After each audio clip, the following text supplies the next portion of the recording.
ቢሾፍቱ ኤርፖርት የዲዛይን ስራ አልቋል። ኮንሰልታንት ተቀጥሯል።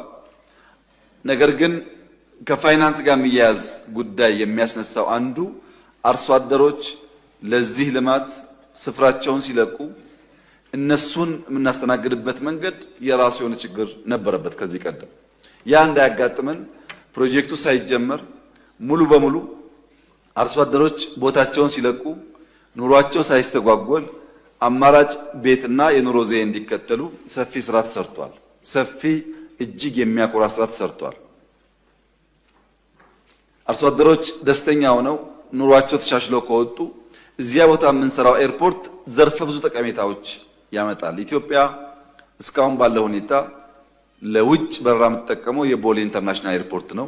ቦሌ ደግሞ አዲስ አበባ ስለሆነ ከፍተኛ አልቲቲዩድ ስለሆነ ከዚህ ራቅ ወዳለ ስፍራ የሚሄዱ አውሮፕላኖች በቂ ነዳጅ ነው ሊነሱ አያስችላቸውም እና የግድ ዋሽንግተን የሚሄድ አውሮፕላን ደብሊን አርፎ ነዳጅ መቅዳት ይጠበቅበታል። አሁን የመረጥነው ቦታ እነዛን ችግሮች የሚፈታ ነው።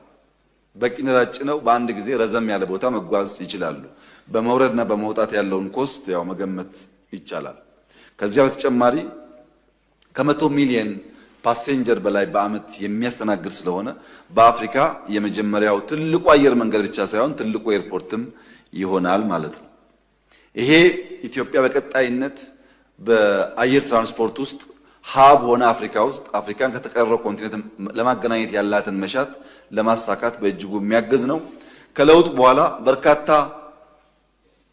የማስፋፊያ ስራዎች ተሰርተዋል። ቦሌ ወደ 20 ከዛ በላይ ሚሊዮን ፓሴንጀርስ አሁን መጠቀም ይችላል። ቦሌ ላይ ግን ሞልቷል፣ አልቻለም። ከዛ በላይ ቶሎ ካልተዘጋጀን በቀር ከዚህ በላይ ማስፋት እድል ስለሌለ እንቆማለን። ያ እንዳይሆን አዲሱ ኤርፖርት በከፍተኛ ደረጃ የኢትዮጵያ ኢኮኖሚ የሚያግዝ ኢትዮጵያን ከዓለም ጋር የሚያገናኝ ለአፍሪካም ጥሩ ብስራት ይሆናል ተብሎ የሚጠበቅ ነው። ይህም $10 ቢሊዮን ገደማ የሚገመት ኢንቨስትመንት ነው።